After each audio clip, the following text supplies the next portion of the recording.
Cukup Rasulullah sallallahu alaihi wasallam bersabda di hadis yang sahih, "Man shalla al-fajr fi jama'ah fa ka'annama qama al-laila kullahu." Barang siapa yang salat subuh berjamaah dapat pahala seperti salat sepanjang malam. Dan saya yakin tidak ada di antara kita yang mampu salat sepanjang malam. Tapi dengan ikut salat subuh berjamaah dapat pahala sepanjang malam. Dan ada salah satu juga yang sangat dijaga oleh Rasulullah SAW, sunnah qabliyah subuh. Banyak orang yang melalaikan, padahal pahalanya luar biasa. Raka'ata al-fajri khairun minad dunya wa ma fiha.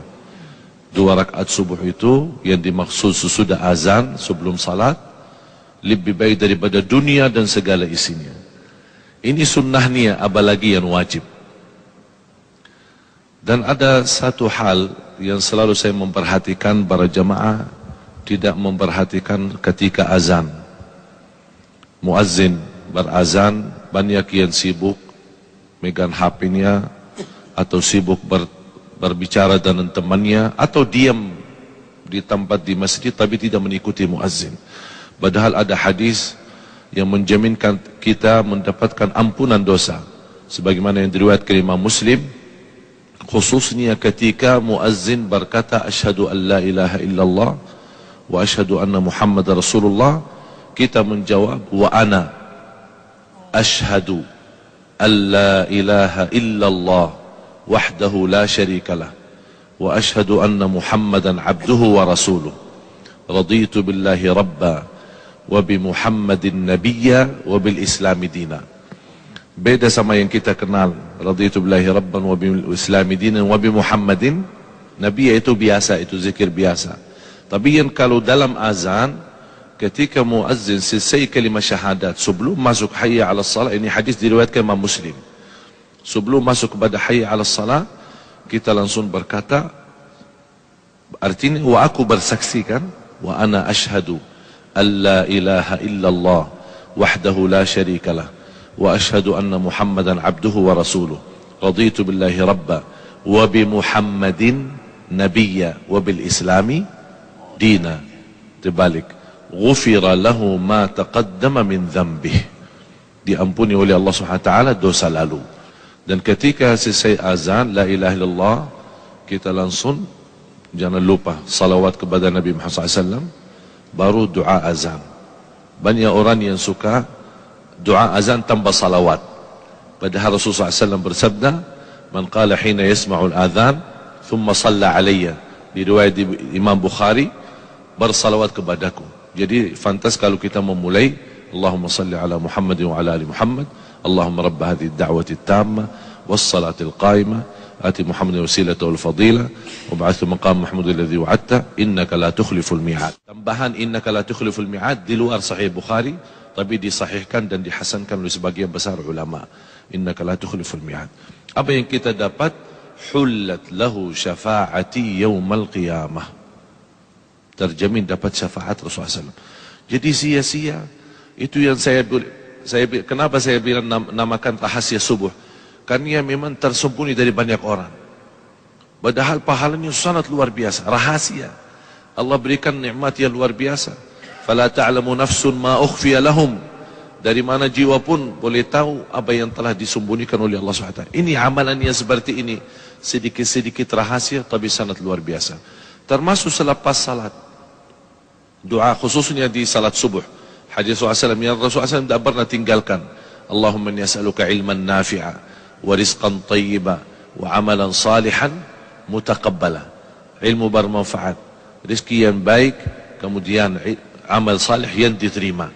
Jadi bukan hanya amal salih tapi sia-sia, amal salih tapi ditolak, tapi amal salih mohon sekaligus diterima di sisi Allah Subhanahu wa taala. Belum lagi zikir yang dipimpin oleh guru kita Ustaz Arifin tadi, subhanallah 33, alhamdulillah 33, Allahu akbar 33, ditutup satu la ilaha illallah wahdahu la syarikalah lahul mulku wa lahul hamdu wa ala kulli syai'in qadir, ghufirat dhunubuh wa in kanat mithla zabadil bahr. Allahu akbar. Berapapun dosa kita diampuni Allah SWT. Inilah amalan yang sederhana, rahasia, sedikit, tapi subhanallah pahalanya sangat luar biasa. Yang terakhir, salah satu rahasia yang saya harap semua jamaah menjaga, karena sangat luar biasa amalannya dan sangat dahsyatnya apa yang kita akan dapat balasannya. Adalah yang saya boleh namakan sedekah subuh. Sedekah subuh. Kenapa saya bilang sedekah subuh? Karena setiap subuh, sebagaimana di hadis yang diriwayatkan Imam Bukhari, dan bahkan hadis muttafaqun alaih, setiap subuh ada dua malaikat berdoa. Allahumma a'ti munfiqan khalafa wa'ti mumsikan talafa. Setiap subuh malaikat berdoa, ya Allah berikan pengganti dan barakah bagi orang yang berinfak. Bahkan saya usulkan kepada jamaah, ada satu tabungan, boleh dinamakan tabungan subuh, khusus buat subuh. Wallahi demi Allah jamaah sekalian, tidak ada yang menjaga amalan ini secara rutin. Berapapun dia isi tidak masalah, tapi rutin. Istri bunia, bapa bunia, anak bunia, cucu bunia, supir kita bunia, pembantu kita sudah bunia, masing-masing bunia satu. Biasakan mereka mengisi tabungannya di setiap lepas subuh, karena di situ dapat doa malaikat. Bukan hanya doa malaikat, bahkan ada lagi doa Nabi Muhammad SAW. Burika li ummati fi bukuriha. Di riwayat lain, Allahumma barik li ummati fi bukuriha. Berkahi. Saya kenal satu orang punya hutan, Allah Maha tahu bagaimana besarnya hutannya. Saya berikan itu amalan, tolong jaga. Subhanallah, Allah berikan banyak kemudahan sampai dia bisa tuntas dan lunas hutangnya. Luar biasa amalan sedekah subuh menjadi salah satu amalan yang rutin, walaupun sedikit-sedikit tapi istiqamah. Karena Allah paling cinta amalan hamba sedikit-sedikit tapi istiqamah. Sedekah itu di situ akan disertai doa malaikat. Allahumma a'ti munfiqan khalafan. Itu yang harus kita selalu hadirkan, bukan hanya menjadi sebuah kebiasaan, tapi menghayati luar biasa. Di situlah akan terasa perubahan. Tidak sampai 1 minggu 2 minggu, Anda akan banyak merasa banyak perubahan luar biasa. Dari segi rizki, dari segi ketenangan, dari segi fikiran, bahkan dari segi ibadah. Begitu luar biasa sahabat Rasulullah SAW. Seperti Abu Bakar radhiyallahu anhu, bagaimana Rasulullah SAW bertanya, siapa yang bersedekah subuh ini? Abu Bakar jawab saya. Siapa yang silaturahim orang sakit? Jawab Abu Bakar saya. Siapa yang... Selalu Abu Bakar radhiyallahu anhu selalu duluan. Sampai kata Umar Khattab radhiyallahu anhu, saya tidak sanggup lagi untuk melawan berbuat kebaikan berlumba-lumba dengan Abu Bakar Siddiq radhiyallahu anhu. Ada yang menjelaskan oleh ahli tafsir, masyhudah bacaan kita disaksikan. Di riwayat tafsiran, malaikat menyaksikan. Saya dapatkan satu hadis yang sahih.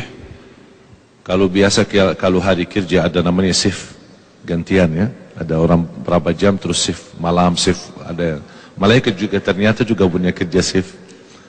Jadi kapan mereka, malaikat yang bertugas malam sama malaikat yang bertugas pagi bertemu di salat subuh. Jadi tukar, udah selesai tugas malam, salat subuh. Jadi malaikat salat subuh itu hadir. Paling ramai salat subuh. Malaikat malam sama malaikat pagi.